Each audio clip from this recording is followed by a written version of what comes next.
A lot of you who regularly watch my channel sent me this recent story about how the credit card defaults have now surged to the highest level since the Great Recession.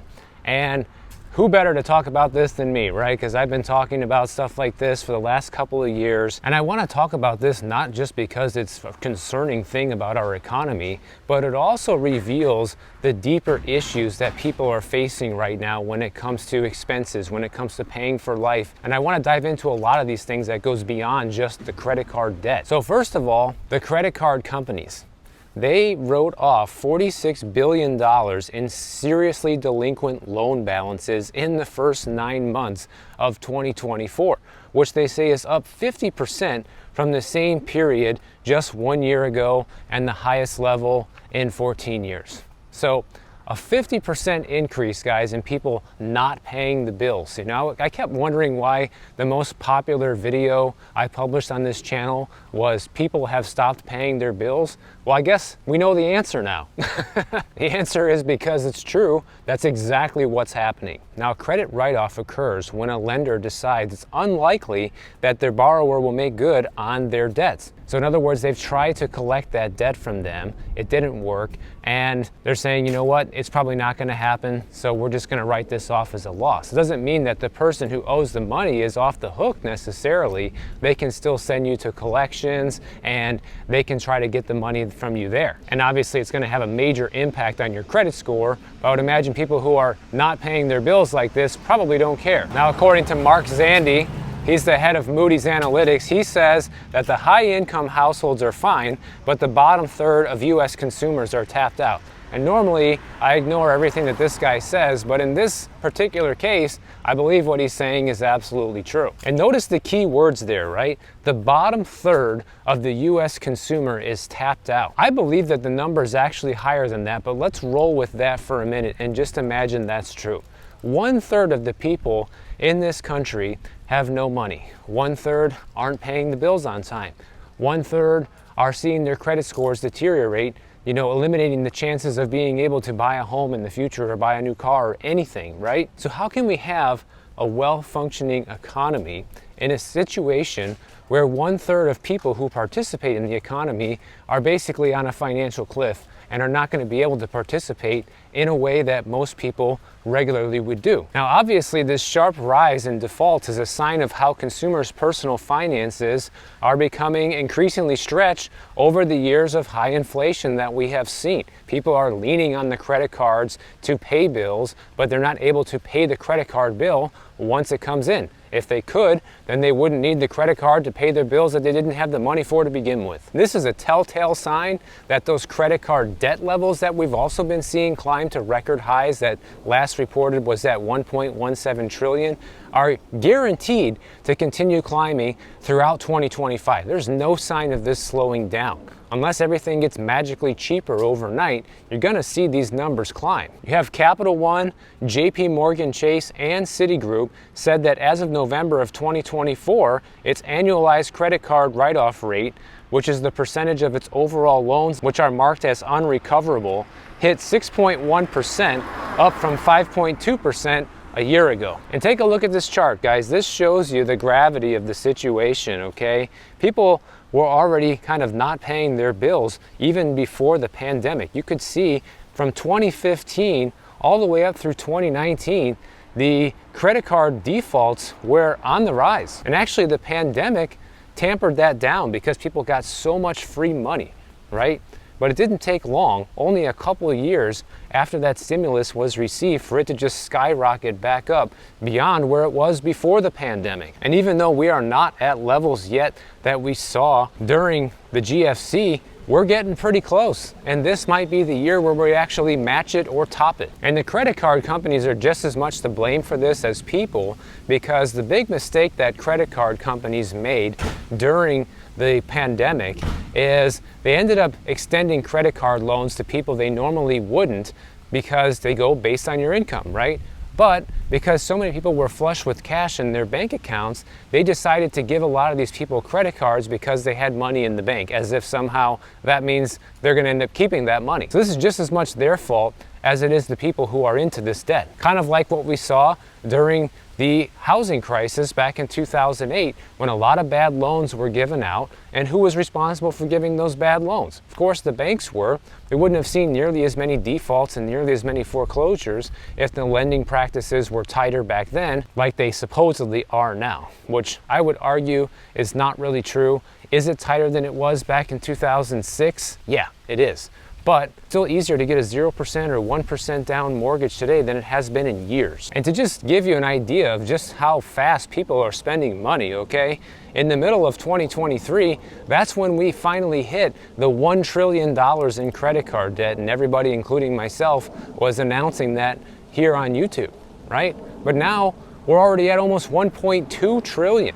Right? That means an extra $200 billion has been charged up and racked up in credit card debt just in the past year and a half. The personal debt situation is becoming just as exponential and just as problematic as our government situation, where they're just taking on more and more debt like there's no tomorrow. And pretty soon it's going to get to the point everyone's going to be defaulting, including the government. They say that higher balances and interest rates have left Americans who cannot pay off their credit card bills in full paying $170 billion in interest in the past 12 months, ending September of 2024. Obviously, those interest payments have sucked up a sizable amount of people's money from their bank accounts, which is why a lot of people on the lower income spectrum are having a hard time paying their bills. You know, they just had to write down $60 billion, right, over the first 9 months of 2024, and they're saying already going into 2025, there's another $37 billion that remains in consumers' cards that is at least 1 month overdue. So how much of that is going to end up getting written down too? Now, yeah, people say, well, this is just a write-off for the credit card companies and then they don't have to pay as much taxes and all this and that, right? But somebody ends up paying that bill, and who is that? Us, the taxpayers. It ultimately ends up coming back to you, right?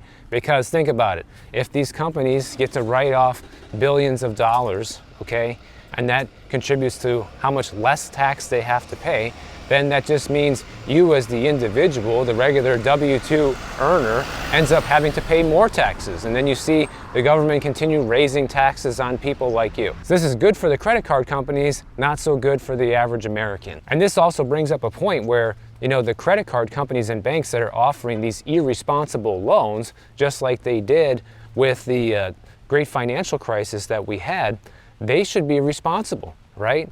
They shouldn't be able to just give unlimited amounts of credit to people who probably aren't going to be able to pay it back. There needs to be repercussions from them. They shouldn't be able to just write everything down and then, you know, use that as a tax deduction at tax time. That's not fair to everybody else who ends up having to foot the bill in the form of higher taxes and every other aspect of their life. And when we're seeing this level of delinquencies already going into the beginning of this year, guys, you can guarantee that this problem is going to continue to snowball down the hill well into the next year. This isn't something that's just going to get fixed overnight, especially when inflation continues to be a problem. The last couple inflation readings have been consistently higher than where it was predicted to be. Even the Fed has revised up what their inflation predictions are going to be now that we're in 2025. They've realized it's not going to be as low as they originally thought. You know, I have a viewer too who writes me regularly about what's going on with the debt collections industry, and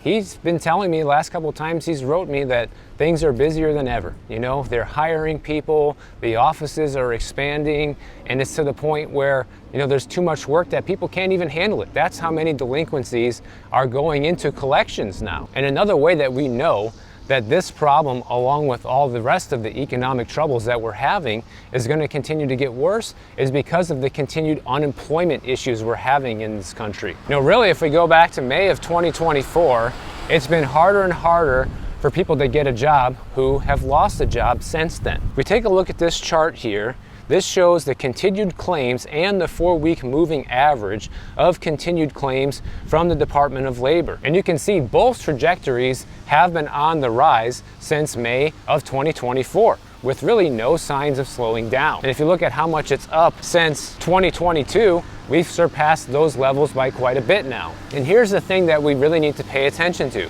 which is the insured unemployment, okay? After someone expires all their unemployment benefits, they become uninsured unemployment, and the Labor Department stops tracking them. So most states, after 26 weeks of unemployment benefits, you fall off. You don't count anymore as being unemployed, even if you are still unemployed, simply because you're no longer eligible to collect unemployment benefits. So when we take into consideration all of those people that have been unemployed for quite some time, then the situation becomes even more dire. And that's where this chart here comes in. This shows the impact of those who are unemployed but no longer eligible for unemployment insurance. And when we look at the blue line in particular on this graph, we can see it is just skyrocketing right now, because that is the combination of continued unemployment claims plus the people who have been unemployed for 27 weeks or longer, and that number is just shooting up, guys. And in the past, every time you can see that all these indicators started shooting up, what do you notice? They coincide with those gray lines that are recessions. So similar to the SOM rule about how quickly unemployment is rising. You know, I talked about the SOM rule a lot over this past summer. This is almost a guaranteed indicator that we are heading into a recession right now, at least the official recession, right? Most of us know that the real recession has already begun a while ago, and all of that is evident based on everything we just talked about already. And of course, the sad truth is all of these financially hard times lead to something that people hope that they never have to experience in their life, which is homelessness. Do you think it's a coincidence that we're seeing these credit card delinquencies reach the same level as we saw in 2008, or the highest level since then? Do you think that's a coincidence that that's happening at the same time the homeless rates jump by double digits in 2024? These are all clear indicators that life is becoming too expensive. People can't afford to live anymore. So obviously people are struggling to be able to afford rent, their utilities, their groceries, and all kinds of things like that.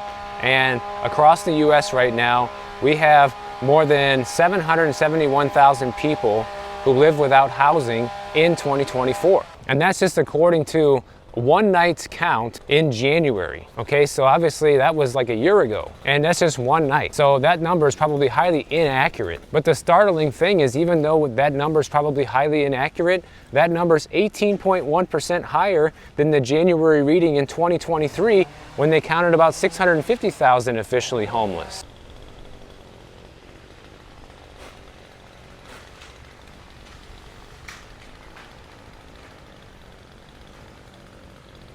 The January of 2022 reading was 580,000. So you can see this number continues to rise exponentially year over year, just like people's personal debt levels. And with housing affordability where it is right now, which is practically unaffordable for almost everyone, it's no surprise that this is the case. The officials blame it on a combination of a couple different things. They say it's obviously housing costs, but it's also an influx of migrants and shelters, and also natural disasters that have left many areas that used to have homes now don't have homes. Think of like hurricanes, fires, flooding, stuff like that, that has basically wiped out a lot of places to live. And also you got all these sanctuary cities that thought it was a great idea to just take in all these migrants that were pouring in from across the border. Turns out that has hurt us in more ways than one. Those local cities' resources get constrained to the point where they can't help their locals anymore, and then it creates more problems than it solves, which is now the result of that. Denver and Chicago, which were key sanctuary cities, have actually recently ended their migrant shelters, so they're not taking in any more people because they've realized that this is financial doom for their cities. But here's something else that I didn't even think of, is they say because they do these annual homeless counts in January, then you can be sure that it is an undercount, because in January, pretty much everywhere and throughout the country, it's cold, right? And people seek shelter during this time. So naturally, you're gonna count far fewer people in January than you would, say, in the middle of July. Now, the policymakers and all the people in charge say that we need to have a wider safety net for people so that way they don't become homeless to begin with. Obviously, the first thing I think of when I hear that is we need to spend more money from the government, right? Which ultimately means more taxes, like we talked about earlier, that regular people have to pay because the corporations get to write off billions and billions of dollars in bad loans from the credit card companies. Right off the bat, doesn't sound very appealing to the average American who's working hard just to get by and pay taxes to make sure they don't become homeless. What do they even consider to be homeless? Some people are homeless by choice, right? Just walk through the streets of LA or San Francisco where you see all these people hanging out doing drugs and all of that. Do you think that they want a place to live? They don't, because they can't get away with that kind of stuff in the shelters where it's free. They've come out numerous times and said this themselves. Every time I go to California for the summer, I see the news stories about this, and it's always the same old thing. They have shelters available, they offer it to people, and then they end up not taking it because they don't want to be in there. They don't want to follow the rules. They'd rather be on the street. So I would say, at least my opinion is that if that's the case, then that person should not count as homeless, because even though they're technically homeless, or they should at least divide it up into two categories. You have voluntary homelessness and involuntary homelessness, because I think it's a completely different situation where you have a family that's fallen on hard times and now they're living in an RV parked on the side of the road, right? That's involuntary homelessness. It's not like, you know, they're throwing all their money away on gambling or drugs or whatever. They might be, but chances are they've just fallen on hard times and can't afford a place to live anymore. Maybe one of them lost a job, there was a health problem, whatever, right? But if you're squandering the money away on drugs or gambling or alcohol or whatever the case may be, that's a completely different story. And even though that person does technically need help, you cannot help someone who doesn't want help or doesn't want to help themselves. That's the problem that a lot of people are facing with this. You know, you can't just force someone to get on board with your program if they don't want to. But I do fully believe that we should be helping the people that want help, people that have fallen on hard times and need to get back on their feet. There should be more of a safety net for people like that.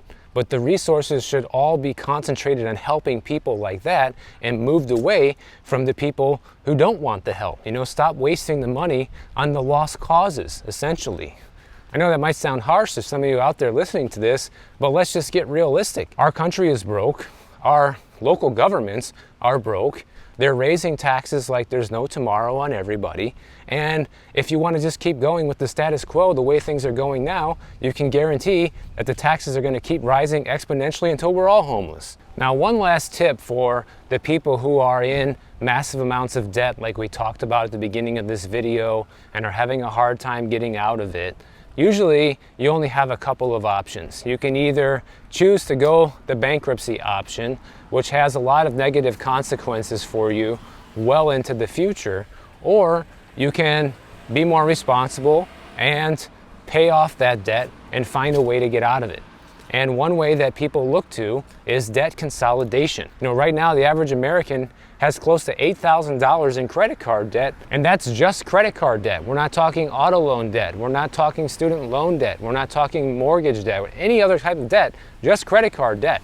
So it is a tremendous amount of debt. So the main reason you would want to consider debt consolidation is just because you might be able to get an overall lower interest rate across all of your debts than you had before, which in the end will make it easier to pay them down. And here's how you know if you might be a good candidate for this, okay? If you have between $10,000 and $50,000 in debt, okay? You have a credit score above 680. You have a debt to income ratio below 45%, and you have strong cash flow for payments. Now, right away, when I read off this checklist, it makes me think like, well, if you were already in this good a shape financially besides the debts, you probably wouldn't have so much debt, right? Not necessarily true, because some people fall on hard times. Some people also just irresponsible with money as well. And the thing is, guys, if this is you, you should consider doing something like this debt consolidation sooner than later if you're a good candidate for it, because the interest rates on all these loans, especially credit cards, probably aren't going to be going down anytime soon. So the longer you wait, the more debt you're going to compile in this time frame. But sometimes it might not make sense to do this, especially if you have an unstable income or you have a credit score that's below 640. Then you might be better off doing credit counseling or debt management programs instead. And even if you do decide to go the debt consolidation route,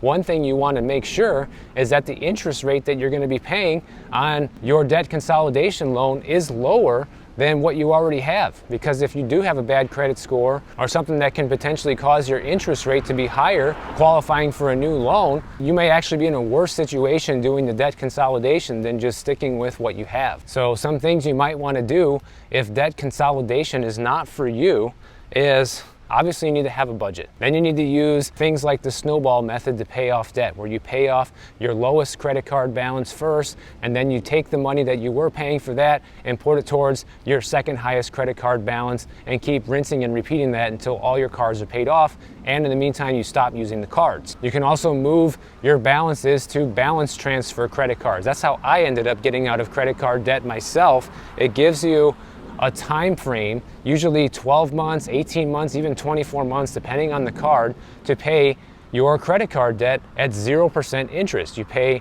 a percentage of the debt that you owe as a transfer fee when you transfer to the card, so they do make something off of you, but that's a negligible amount compared to the amount of interest you would pay over those next 18 to 24 months.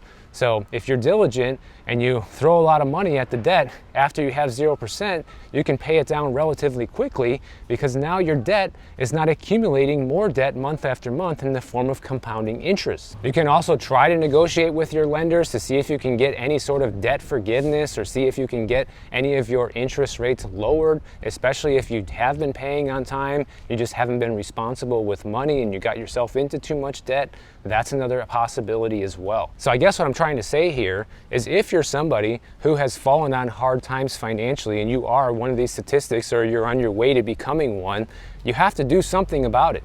You can't just sit there and watch the numbers go up and worry about it later, because it is one of those situations where the time is of the essence, and the sooner you act, the sooner you're going to be able to get yourself out of this problem. You know, part of the reason I talk about all these major issues that we're having in our economy and the real estate market and everything like that is because I want people to hear this stuff and then prevent it from happening to them. That's what I want them to do. And I know a lot of you have written me plenty of emails and comments and things like that telling me this is exactly what you've done since you started watching my videos, which makes me extremely happy. So if you enjoyed this video, make sure you are subscribed to the channel. And if you don't want to wait for my next video to come out, check out this one on the screen right over here, and I'll see you in the next one.